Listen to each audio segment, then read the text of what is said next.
Urdu stories. सौतेली माँ।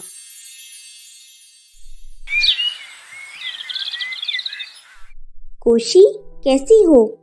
11 साला अदीला टोकरी पकड़कर घर से बाहर निकली तो उसी वक्त गोशी भी अपने घर से निकली। गोशी ने मुस्कुराकर उसकी तरफ देखा। अदीला भी अपनी टोकरी पकड़कर उसके साथ चलने लगी। दोनों सहेलियां बातें करती हुई करीबी बाग में पहुंच गईं। उस गांव के लोग गुलाब के मुख्तलिफ इक़साम के फूल बड़ी तादाद में काश्त करते और फिर करीबी शहरों में इन्हें अच्छे दामों बेच देते। इसलिए ये बस्ती फूलों वाली बस्ती के नाम से मशहूर थी। यहाँ रंग बिरंगे और मुख्तलिफ इक़साम के फूलों के बागात थे। तुम दोनों इतनी देर से क्यों आई हो? बाग में काम करती बीबी गुल ने एक नज़र उन दोनों पर डाली। बीबी गुल उनके पड़ोस में रहती थी। दोनों बच्चियां उनके साथ ही आती और जाती थीं। बीबी गुल बस्ती की बच्चियों को कुरान पाक की तालीम भी देती थीं। वो मैट्रिक पास थीं, इसलिए बस्ती के बच्चों को सुबह के वक्त पढ़ाती भी थीं।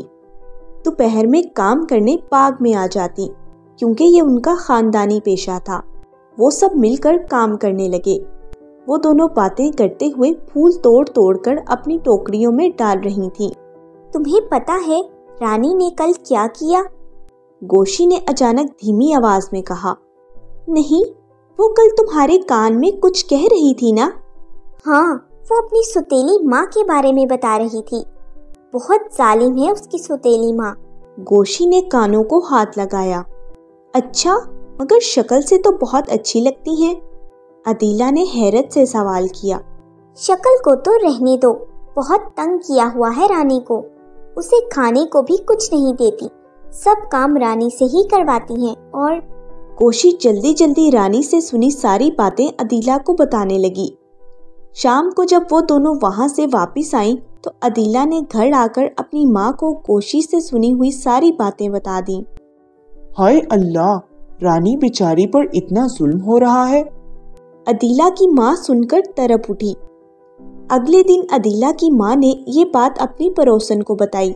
उसने आगे किसी को, और इस तरह ये बातें बस्ती में चारों तरफ फैल गईं। जब ये बातें घूमती फिरती रानी के घर पहुंची तो उसकी सौतेली माँ ने रानी के अब्बा से कहा, मैंने कब इसे भूखा रखा या मारा है? मैं बात करता हूँ, रानी के बाप ने परेशानी से कहा। जब अब्बा ने रानी से पूछा तो रानी परेशान हो गई। अब्बा, मैंने तो बस ऐसे ही कह दिया था, मेरा मतलब ये तो नहीं था कि। रानी ने डरते डरते कहा। तुमने झूठ क्यों बोला? उससे हमारे घराने की पूरी बस्ती में बेइज्जती हुई है। अब्बा ने गरजते हुए कहा। अब्बा, माफ कर दें, रानी ने रोते हुए कहा। आज से तुम्हारा बीबी गुल के घर पढ़ने जाना बंद है। बस घर में रहो और काम करो। अब्बा ने फैसला सुनाया और चले गए। रानी रोने लगी। कुछ दिन पहले रानी की अपनी सौतेली माँ से किसी बात पर बहस हो गई, जिसका गुस्सा उसने झूठी कहानी बनाकर निकाला। मगर वो नहीं जानती थी कि उसकी बनाई हुई झूठी कहानी पूरी बस्ती वालों को मालूम हो जाएगी।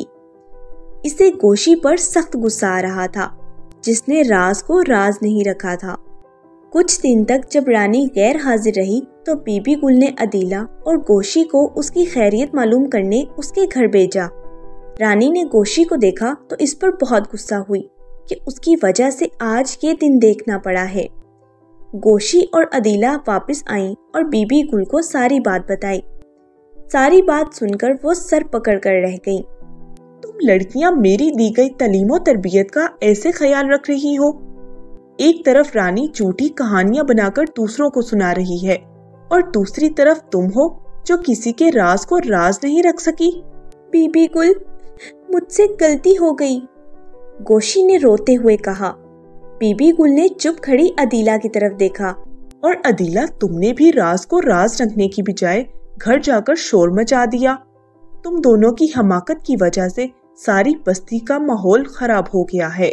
सब रानी की माँ को बुरा कह रहे हैं, जबकि इस बेचारी का कोई कसूर भी नहीं। बीबी गुल ने फिक्रमंदी से कहा। अदीला ने शर्मिंदगी से सर झुका लिया। अगले दिन बीबी गुल उन दोनों को लेकर रानी के घर गईं। रानी के अब्बा और सौतेली माँ को बिठाकर सारी बात समझाई। बस्ती में बीबी गुल की बहुत इज्जत थी, इसलिए सब उनकी बात गौर से सुनते थे। बच्चियां नादान हैं, उनसे गलती हो गई है, माफ कर दें। बीबी गुल ने नरमी से कहा तो रानी की सुतेली माँ ने उठकर उसे गले से लगा लिया। सबके चेहरे खुशी से खिल उठे। Subscribe for more videos.